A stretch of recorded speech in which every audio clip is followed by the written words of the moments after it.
Oke, akhirnya kita sudah pada sebuah titik dengan perjalanan yang kita lakukan pada hari ini. Saya ingin memetik atau mengajak kita semua dapat mengambil hikmah, ya, bahwa hukum itu tidak terlepas daripada perasaan pada entitas-entitas yang terkait satu sama lain. Dalam pengertian begini, bahwa hukum itu adalah perasaan, rasa, ya. Kalau berbicara rasa kemanusiaan kita terganggu, rasa kemanusiaan kita ada sebuah degradasi, maka itu akan melahirkan sebuah persoalan perselisihan, baik perselisihan terhadap diri kita sendiri maupun kepada orang lain.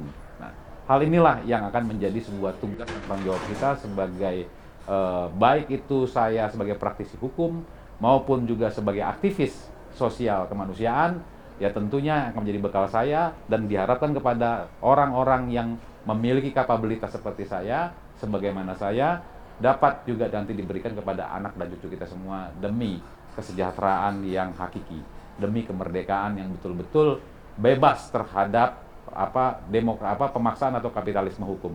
Nah, oleh karena itu, tidak akan pernah ada sebuah negara bangkit bila mana negara tersebut tidak berlandaskan kepada penegakan hukum yang benar dan beralaskan atau berdasarkan kepada perasaan umum rakyat Indonesia. Di Indonesia kita punya namanya Pancasila.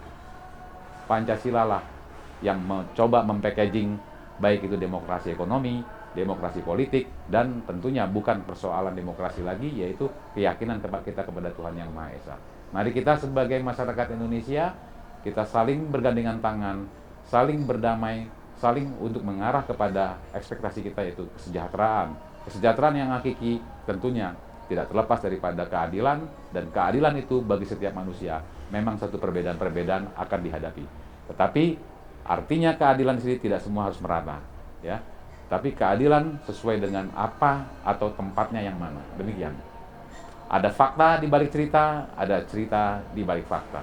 Ada fakta bahwa sebuah organisasi advokat selama ini di Indonesia tidak atau belum diatur oleh undang-undang di Republik kita ini. Itulah ceritanya.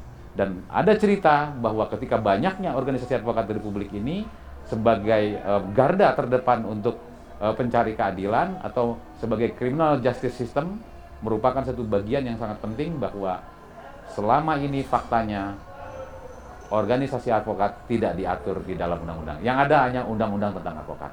Akhirnya demikian apa yang menjadi perjalanan kita pada hari ini, bahwa saya, Bang Bob, atau lebih dikenal dipanggil Bang Bob Hasan, ingin menyatakan bahwa tidak akan terlepas antara fakta dengan cerita. Di balik fakta pasti ada sebuah cerita.